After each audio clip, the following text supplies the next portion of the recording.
Farmhouse Fix Up Part 6, where we are converting our 1870s farmhouse into something we will love. So we showed up today and our whole front porch was completely gone and just plywooded in. Here it is from the inside. You can see that the windows and the door is completely framed out. We're doing a double door, which is really exciting. Here they also framed out a window at the top peak of the kitchen, which is going to let in so much natural light. But the big thing for today is they framed the whole entire second floor. You can see it from down in the dining room. They also framed the window at the top of the stairs that I said we were going to do to let in a little bit of natural light in the staircase. Here is the bedroom that was supposed to be the guest bedroom only. We actually switched things up a little bit. I'll talk about that in just a second. But they also completely vaulted the ceilings. You'll see that here. These ceilings are going to be so tall and they're going to look so good and make the room look massive, which I am so excited to see everything completed. And then if you go into the other room, this is where things change. This was going to be Jordan's office, and instead we're turning it into a bathroom and a closet. So it worked a little bit better. The layout did. It's a bigger bathroom. We are going to lose a room, so this becomes a 3-bed, 3-bath instead, but we do add value with this bathroom. It's a full bathroom. It'll have a vanity, a toilet, and then over here it's going to have a tub shower combo. This is the only tub in the house, but we felt we really needed one in the house. And then this is going to be the closet, decent sized closet for some storage. So one of the days Jordan was out here by himself. He actually stuffed some insulation up in those gaps there at the top of the barn so that the snow and cold wouldn't make it through anymore. And then he had to replace one of these studs that was rotted from the holes from the wooden stove that had been removed. So he just put a new stud on top of it. This isn't structural, it's just something to grab onto when you're putting things in the wall and when we get it insulated. And this is what it looks like now. A lot better than what it was, but at least it'll hold and not be rotted anymore. And then I brought some afterwash to get some of that stripper residue off before I started working on the door again. And then I found this paint stripping wheel for the door, hoping this will work a little bit better than the stripper and everything else I was trying before. It was taking it right off. It worked so well, but I wouldn't do this on a surface you want to be level because it does create some grooves even with doing a normal sanding on top of it. And then I tried to use one of those metal brush wheels that go on your drill as well. But all it ended up doing was just eating up the wood. I was hoping it would get in those little grooves in the panels. It didn't work very well. And then I tried using the corner sander to get into those corners. And then Jordan also that day built another storage shelf. You'll see him building it here. We just don't have rafters like we do in our garage at our current house. So this is our storage, and we don't have a ton of storage in the house either. So I started today on the dresser we are going to turn into a vanity. This is actually going in the upstairs bathroom now, and I just needed some instant gratification and to take a break from the door. So I started with putting on the stripper because I believe this is just a normal latex paint and not a lead paint, which was not liking the stripper. So I brushed that on and I started pulling out all the drawers and removing all the drawer knobs. So then you'll see me scraping away. It was drying very quickly, which the stripper doesn't normally dry. So I ended up having to do a couple of coats of it. And then I realized using the heat gun and scraping was working a lot better than using the stripper. It's still a mess, as you can see. It was just a tedious, long project to even just get the top done. But we did get there eventually. So then I started using a heat gun and a wire brush to do kind of more of the detailed areas. And then this is when I kind of started to decide if I wanted to paint the base part of it and then leave the top part exposed wood and just seal it. That's kind of what I'm thinking right now. But then I was like, all right, time to try out the door and see if I can get this thing figured out in these little decorative areas. So I took the heat gun and I started kind of scrubbing it with one of those wire brushes, and it was turning it black. So we thought I was burning it with the heat gun. It wasn't, because I tried it without the heat gun and it was still turning it black. So I don't know what I'm gonna do here.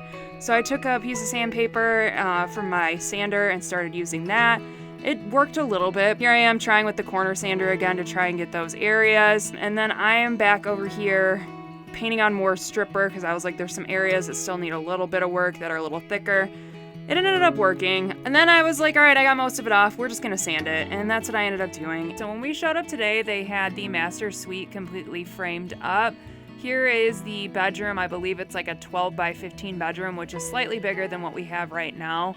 Definitely longer. So here we go into the bathroom. That's going to be a toilet room that's completely separate from the rest of the bathroom. The shower is going to be in the back left corner there, and then there's going to be two 36-inch vanities that go around the closet. So there's going to be one 36-inch vanity on the left there. Those are going to be double French doors in the middle, and then another 36-inch vanity on the right. So here's the closet. I'm going to have a huge walk-in closet, and I cannot wait. And our old house right now is built in 1950. It just has tiny closets, and we're using a bedroom as a closet right now because it's just a lot bigger. And then back out into the porch area on the front of the house, they did start to level that floor and put some insulation underneath it. So back out to the barn, and Jordan's dad is now working on the switch in the outlet. Jordan started pulling down the original hardwired lights in there, and Jordan kept working on pulling down all those old lights and electrical just to kind of get them out of the way and put the new stuff in there. And then I was finally able to work on the door. This is a kind of small sander tool that I picked up from Amazon, and it actually ended up working pretty good to get in those little like bevels and,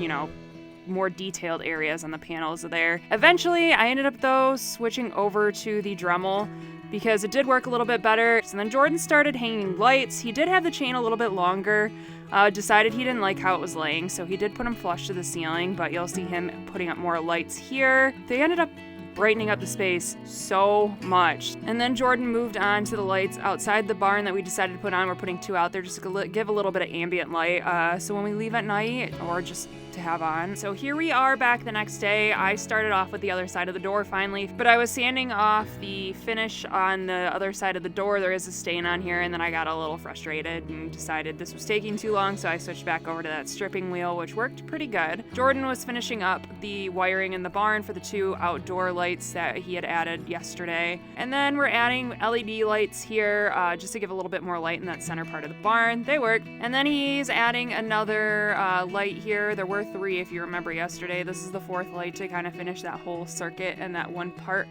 of the barn, and they work, which is so great. Even just that smaller area, it just adds so much light. And then I'm back in with that little small finger tool, the sanding tool, to get the little grooves in there. Like I said, it works amazing. And then Jordan just kind of continued putting up lights while I was sanding away here. Didn't have to use a Dremel tool on this side, which was really, really nice. And then Jordan was working on 3 out of 4 parts of the barn, which he ended up finishing 3 out of 4 of them. We're down in the basement, and there was a wall down here that has now been removed. So that door opening has now been widened. It is 36 inches wide, and it looks super good. And you can't see it very well here. I couldn't even really see it, but they did insulate and vapor barrier the crawl space right underneath our master suite area, so it's gonna be warm on our feet when we're up there. And then upstairs, they started leveling the floors in the master suite. You see the concrete there, and then the floors between the bathroom and the bedroom have all been leveled here. Then we headed out to the barn, and Jordan had bought a bunch of rocks and gravel to do some work on the outside. He's kind of doing like little things that need to get done, but he hasn't gotten to. So he is putting rocks, river rocks actually, on top of the copper wire that's coming from the propane tank. And then I'm inside sanding away at the door again. This is the last day of the door before it gets stained, so I'm excited. You should be excited too, because I'm sick of talking about this door. So just getting some more of that stain off on the side that was stained and not painted. And then Jordan wants the driveway that goes to the barn up by where this tree is, so he's cutting down branches on that tree and dragging them out to the woods. Always the perks of living on a farm is you have woods to drag tree branches into. So I went back to sanding the top of that dresser that we're turning into a vanity, and then I started sanding the paint off the side of the dresser. It actually came off super easy with this orbital sander. Then I started on the drawers. I finished the drawer fronts before I called it quits for the day. And here's where we ended up with everything in the month of January. If you feel like you missed something, there's a good chance you did, because when I send Jordan out to the farm by himself, I can only get him to take vertical videos. Horizontal just kind of throws him for a loop. So if you follow me on TikTok, you will see other things that we get done, like the heater, plus a couple other things with the wiring and whatnot. So if you enjoyed this video, please make sure to like, comment, or subscribe below. Lots of these coming over the next couple of months, just as we get the house finished. So make sure to check them out, and I will see you guys with the next one. Thank you for watching, and don't forget to subscribe.